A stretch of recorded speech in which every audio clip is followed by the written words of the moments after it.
ஆடு பார்த்திங்கன்னா விற்றுட்டோங்க.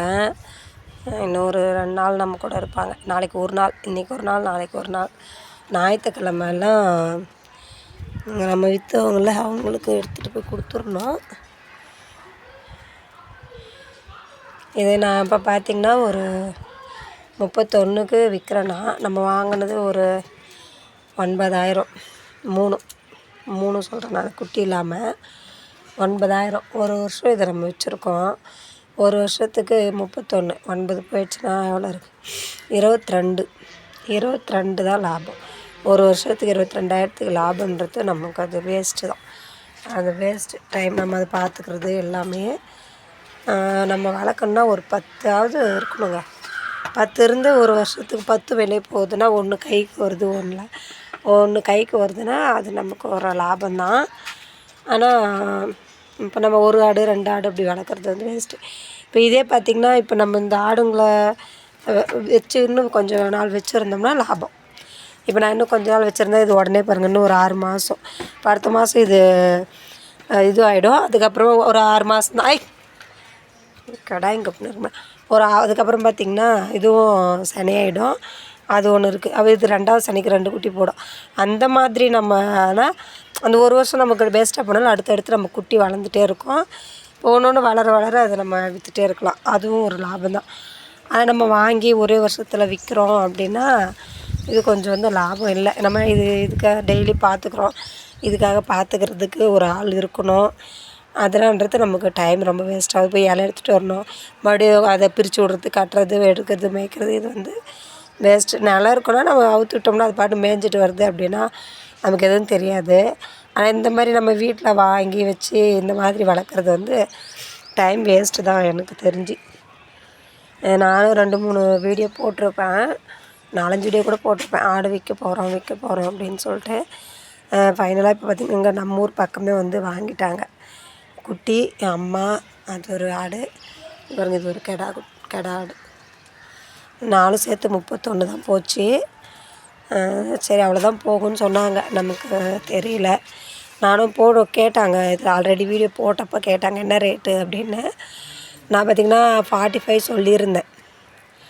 அதுக்கப்புறம் 40 சொன்னேன் இவங்கக்கிட்ட, வாங்குறவங்கக்கிட்ட. அவங்க வந்து அவ்வளோலாம் போகாது அப்படின்னாங்க. எனக்கு தெரியல, நான் சந்தைக்கு இது வரைக்கும் போனதில்லை. இப்போ நான் இவங்களுக்கு விற்றுட்டேன். ஆனாலும் நான் போய் மண்டே எங்கள் ஊரில் திங்கக்கிழமை சந்தை கூடும், போய் தான் பார்க்கணும் என்ன ரேட்டு போகுது, இல்லை நம்மக்கிட்ட ஏமாற்றி வாங்கிட்டாங்களா அப்படின்னு. நம்ம அவசரன்றதால தான் விற்கிறேன். இல்லைனா இன்னும் ஒரு 2-3 மாதம், அதுக்கப்புறம் ஆடி மாதத்தில் வந்து எங்கள் ஊர் சைடெலாம் நல்லா இது சேல்ஸ் ஆகணும். இந்த ஆடுங்களாம் விற்க மாட்டாங்க, ஏன்னா இது குட்டி போடும்ல, அதுக்காக வச்சுருவாங்க. கெடா ஆடு வந்து சேல்ஸ் ஆகிடும். அதனால் நம்ம அப்படியே விட்டோம்னா இதுவும் கொஞ்சம் பெருசாகிடும். குட்டி ஒரு ரேட்டுக்கு வாங்குவாங்க. இப்போ குட்டிக்கு வந்து ரேட்டு போட மாட்டாங்க, கம்மியாக தான் போடுவாங்க சின்ன குட்டியாக இருக்கிறதுல. ஒரு 1.5 மாதம் அப்படின்னா 1,500 அப்படி தான் போட்டிருக்காங்க குட்டி ரேட்டு. ஆனால் நல்லா கருப்பு ஆடுங்க பாருங்கள்.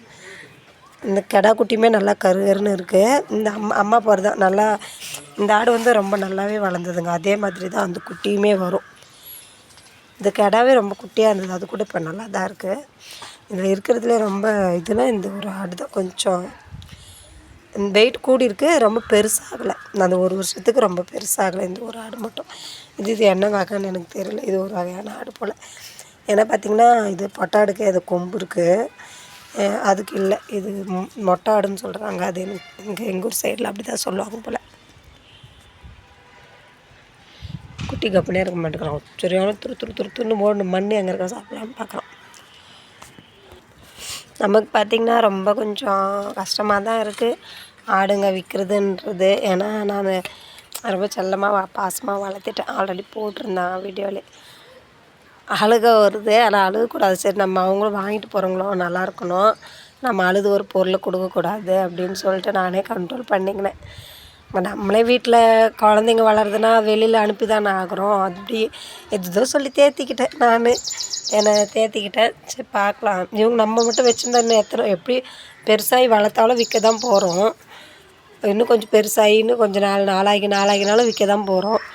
சரி அது கொஞ்சம் முன்னாடியே விற்றுட்டோம் அப்படின்னு சொல்லிட்டு மனசை தேர்த்திக்க வேண்டியது தான்.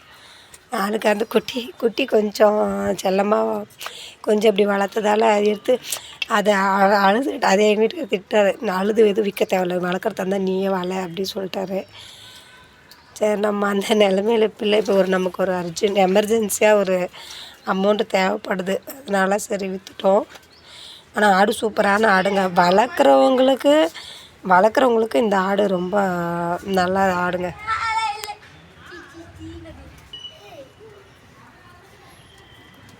நம்ம ரொம்ப ஹெல்த்தியாக இருக்கோம், ஒன்றும் பிரச்சனை இல்லைன்னா இதை நானே வளர்த்துருவேங்க, ஜென்ஸ் கூட தேவையில்ல. நம்ம போய் இலைய எடுத்துகிட்டு வந்து இப்போ மழை வந்ததால் நல்லா எல்லா இடத்துலையும் துளிர் இருக்குது, வளர்க்கலாம்.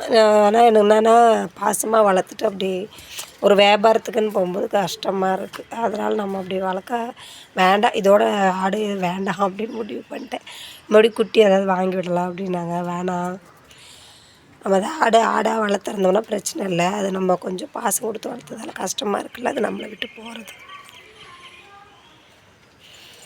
நீங்கள் சொல்லுங்கள், இந்த ரேட்டு இது கரெக்ட் தானா நம்ம கொடுக்குற ரேட்டு அப்படின்னு. ஆனால் எனக்கு என்னென்னா நம்ம போய் வாங்கினோம்னா ரேட் அதிகமாக சொல்கிறாங்க, நம்ம ஒரு பொருள் விற்கும்போது குறைவாக தான் கேட்குறாங்கன்னு எனக்கு தோணுது. ஏன்னா நானும் அது நம்மளும் வாங்க போகிறோம்ல, அது பொருள் நம்ம விற்கும்போது தான் அதுக்கு தெரியுது அதோட விலை. இவ்வளோ பெரிய ஆடு எனக்கு அநியாயத்துக்கு கேட்குறாங்களோ அப்படின்னு எனக்கு தோணுது. நான் திங்கட்கிழமை கண்டிப்பாக சந்தைக்கு போய் பார்த்துட்டு தான் அவங்கக்கிட்ட அப்புறம் பேசிக்கலாம் அப்படின்னு இருக்கேன். ஆனால் அவங்க சொல்கிறாங்க அவ்வளோலாம் போகாது அப்படின்னு. எனக்கு தோணுது இது ஒன்றும் அவ்வளோ கம்மியாக போகாதோ அப்படின்னு. என்னோடய இது 40,000 அப்படி தான் போகும் நான் நினச்சிருந்தேன். நான் 45 சொல்லி 40 போகும் அப்படின்னு. ஏதோ நம்மக்கிட்ட அப்படியே வாங்குறாங்க என்னன்னு தெரியல. எப்போவுமே பொருள் இப்போ பாருங்கள், விவசாயம் கூட பண்ணுறவங்க எடுத்துன்னு போய் அந்த பொருளை விற்றாங்கன்னா கம்மி ரேட்டுக்கு தான் போகும்.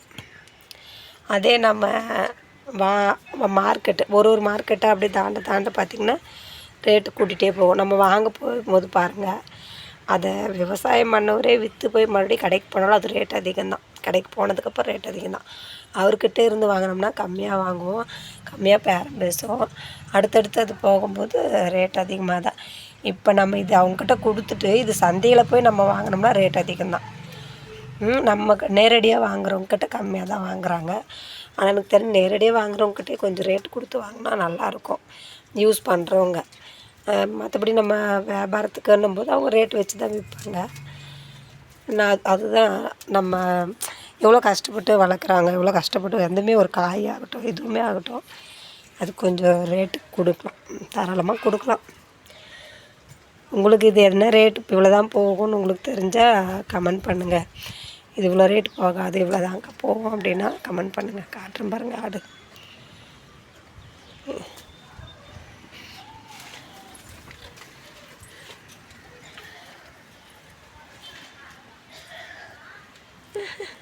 பார்க்குறான் செல்ல பையன், அவன் தான் ரொம்ப செல்லமாக வளர்த்தேன் நான். என்னன்னு தெரியல, ஒரு வாரமாகவே உம்மனே இருக்கான்.